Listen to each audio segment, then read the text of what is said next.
Alô, gente querida que nos acompanha aqui nesse momento especial que é o Momento Lobo da Costa.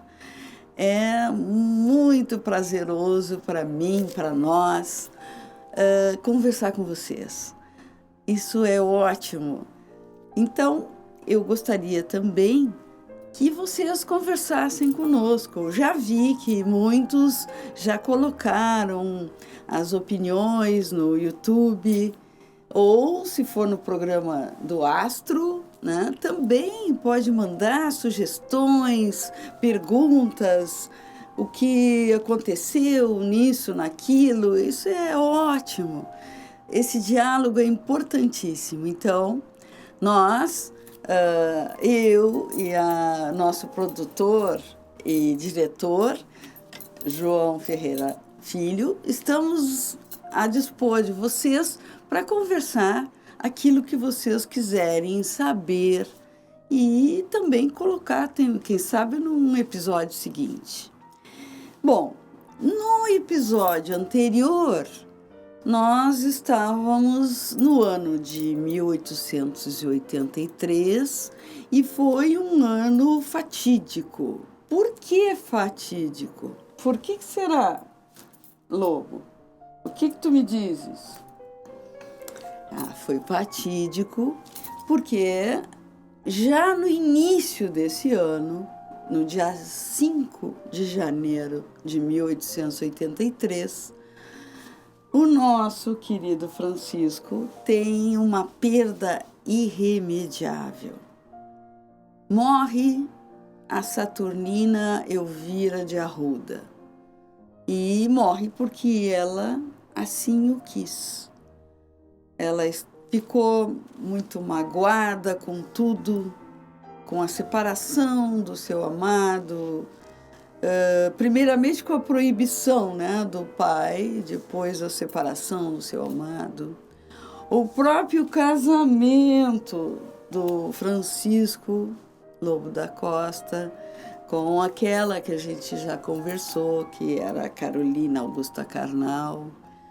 Eles não se davam, incompatibilidade total de gênios, e a separação, como vocês já sabem, foi muito rápida. 2 meses, olhe lá, ele já havia saído do seu lar ali, morado com seu amigo, que o ajudou, o acolheu, e depois ele seguiu a sua estrada.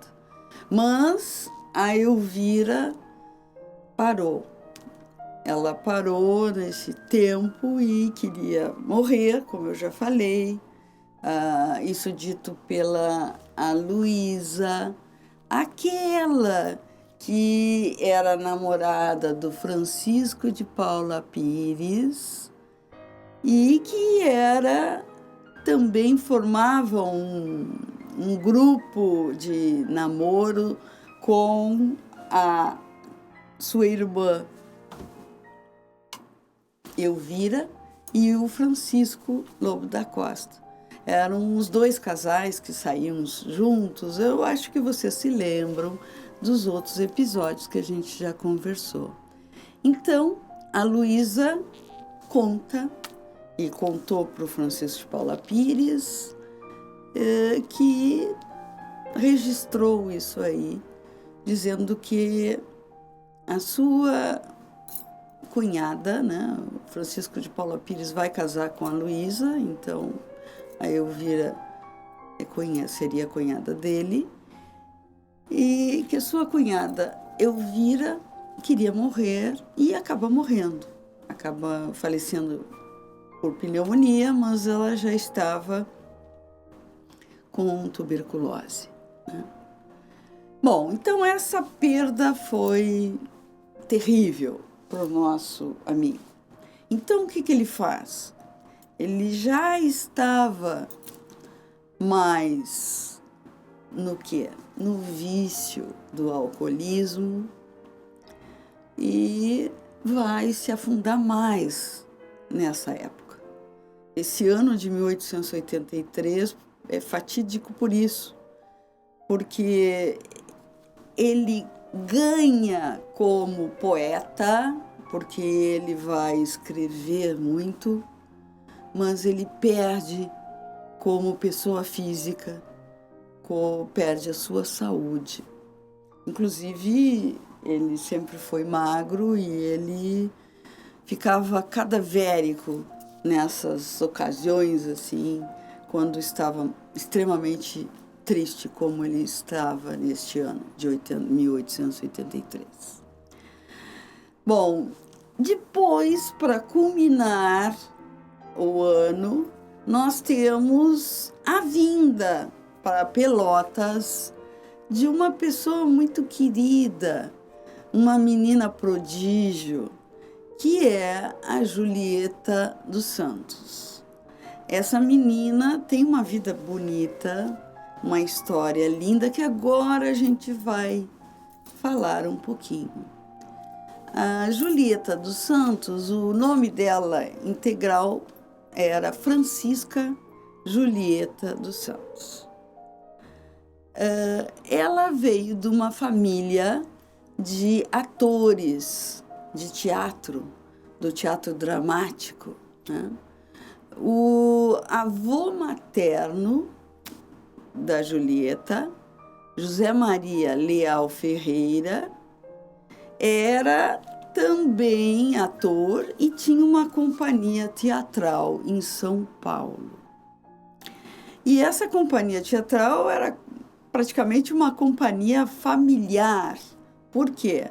Porque a sua esposa, Francisca, também trabalhava na companhia e eles produziam peças, a dramaturgia era muito linda, muito bem feita. Bem, então, essa companhia teatral resolve explorar não só São Paulo-Rio, que era o momento da época, né? São Paulo e Rio de Janeiro eram os polos culturais do Brasil, mas resolvem vir para o nosso Rio Grande do Sul para conseguir novos lugares, novos campos da ação cultural que o teatro produz. E eles vêm para o Sul porque eles têm conhecidos aqui no Sul, né? Vão fazer uma turnê aqui no Sul, passando por Rio Grande, Pelotas, Jaguarão, Bagé, Alegrete, São Gabriel. Então, essas são as cidades que vão ter essa companhia teatral do avô materno da Julieta. Essa época a Julieta nem existia, não era nascida. Então, né, neste ano de 1869, 70, o José Maria resolve vir com a sua trupe para o Rio Grande do Sul, né, e resolve também contratar aqui no Rio Grande do Sul alguns atores. E um deles que vai ser contratado é o Irineu Manuel dos Santos, que era ator de teatro e que era da cidade de Rio Grande. Bem, nesta companhia familiar, né, nós temos o José Maria, que é casado com a Francisca, e eles têm uma filha, que é a Rita Leal, né? E essa menina vai se apaixonar e vai ser correspondida por quem? Pelo novo ator contratado por seu pai. E o que nós temos? Temos um casamento.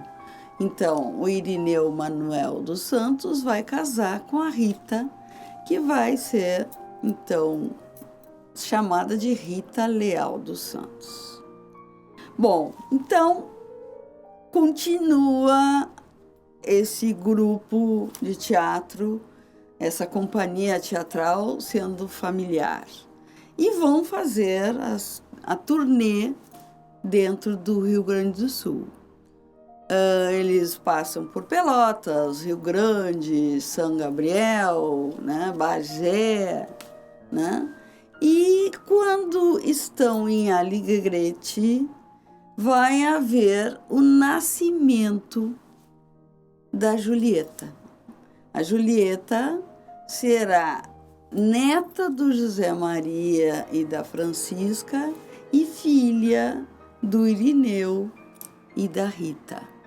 Então, a Julieta nasce em Alegrete no dia 22 de janeiro de 1872.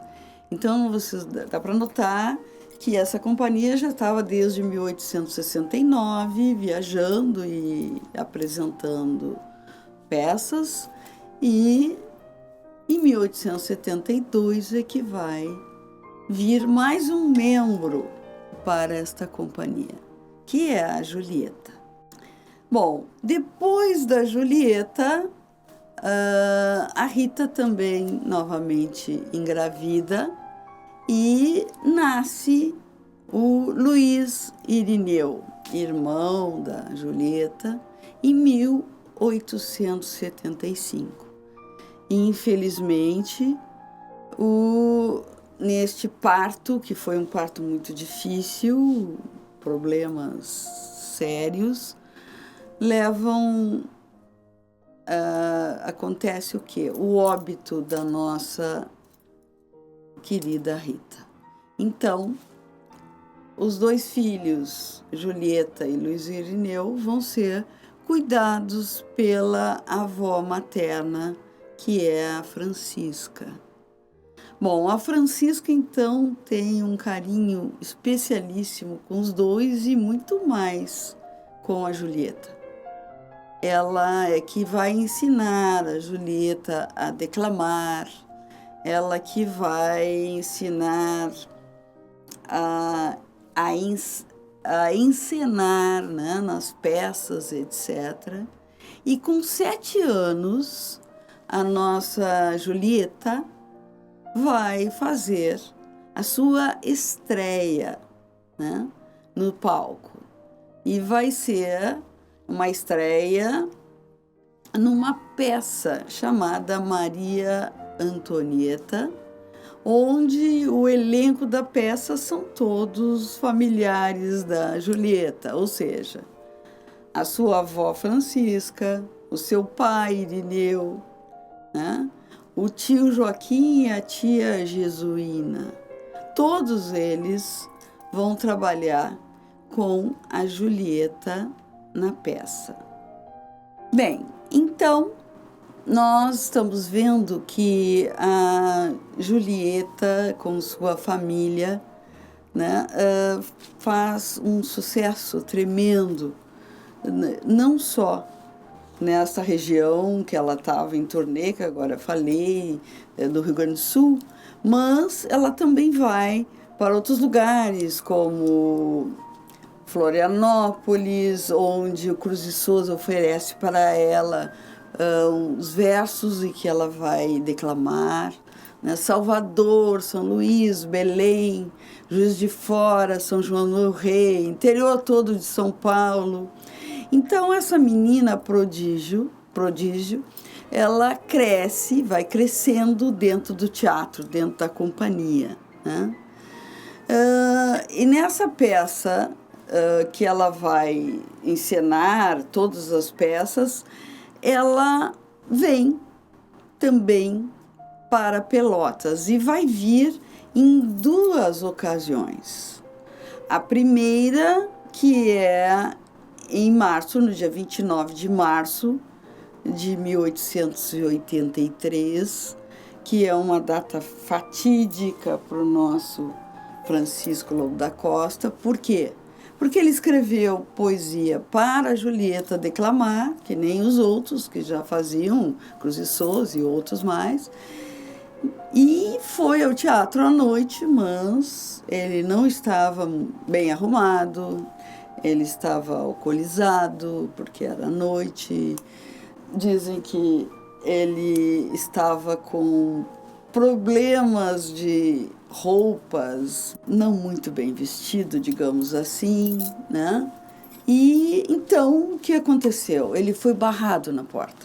ele não pôde nem cumprimentar a Julieta e muito menos, né, falar com ela, né? Bom, mas isso não caiu bem na cidade de Pelotas, né? Todos, especialmente os jornais de Rio Grande, comentaram, né, e condenaram a ação da sociedade pelotense, porque a sociedade pelotense gostava do poeta, dramaturgo, prosador, contista, cronista, ensaísta, jornalista Francisco Lobo da Costa, mas a pessoa física do Francisco Lobo da Costa, como tendo problemas com alcoolismo, como tendo problemas de saúde em razão disso mesmo, né, da bebida que ele estava ingerindo, como triste que ele estava com o rompimento e morte da Elvira. Então, o povo pelotense não estimava tanto a sua pessoa na sua individualidade, do Lobo da Costa. Então, os jornais de Rio Grande condenaram isso. Mas o que vai acontecer, né? Vai acontecer que o nosso Francisco Lobo da Costa vai escrever novamente algo dedicado à menina prodígio, que é a menina Francisca, né, Julieta, né, dos Santos. Bem, então, o Francisco vai fazer mais uma obra que é um drama, né, uma peça teatral intitulada Espinhos e Flores, e vai oferecer para nossa querida Julieta dos Santos, e ela virá, né, no mesmo ano de 1883, no dia 15 de maio, para encenar essa obra, também no 7 de abril, e ali o Francisco vai ser aclamado pela população pelotense. Então, Pelotas caiu na real, né? Ele era um grande literata, um grande prosador, um grande poeta, dramaturgo, e a sua pessoa física estava sendo deixada de lado. Aí Pelotas se redimiu, não é? E a crítica foi totalmente favorável a tudo, não mencionaram nada de ruim. Né? Que bom, né, Francisco? Isso aí, pelo menos, ele passou dessa de uma forma melhor do que na vinda anterior da Julieta, né? Bom, só para concluir o aspecto Julieta, a Julieta continuou sua maravilhosa turnê pelo Brasil. Inclusive, o imperador Dom Pedro II quis conhecê-la e a chamou, né, para que ela fosse a sua quinta imperial, e ela foi. E lá conversou com nosso imperador Dom Pedro II, que teceu a essa moça elogios especiais, já que nosso imperador era um conhecedor profundo de literatura, cultura e etc. Bom, depois disso, nós vamos ver que alguns jornais do cariocas do Rio de Janeiro ou São Paulo começaram a dizer que essa companhia de teatro estava explorando a menina Julieta.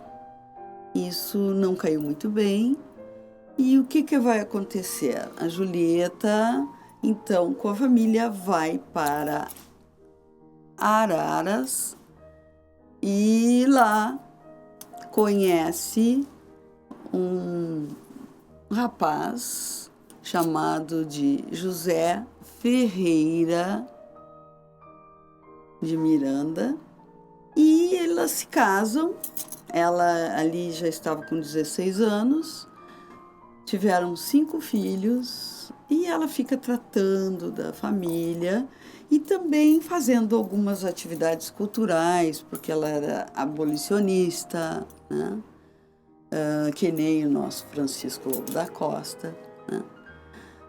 A Julieta vai ficar viúva em 1897, quando já estava com 25 anos. E aí ela se casa novamente com o Florindo Basílio de Camargo. E com este ela terá 9 filhos, né? E essa vai ser a vida da Julieta. Ela, depois do casamento com o Florindo Basílio de Camargo, que nós temos uma foto para mostrar os dois, né? Ela vai se assinar, né? Julieta também dos Santos Camargo. Os 9 filhos vão trabalhar em diversas áreas e também a área cultural. E a Julieta vai continuar com as suas atividades culturais, ajudando na criação de hospitais, né? Continuando na campanha pela igualdade de classes, que é um dos temas do Francisco. Quer dizer, eles têm vários temas em comum, né? E vai falecer com 68 anos, mas viveu uma vida bem interessante. E o Francisco? O que aconteceu com ele? Depois desse dia de glória, que foi no dia 15 de maio de 1883, o que o Francisco fez depois de maio? Bem, isto vai ser assunto do nosso próximo episódio. Fiquem com Deus e vamos conversar através do programa do Astro ou dos nossos episódios que estão no YouTube, no Momento Lobo da Costa. Um beijo a todos.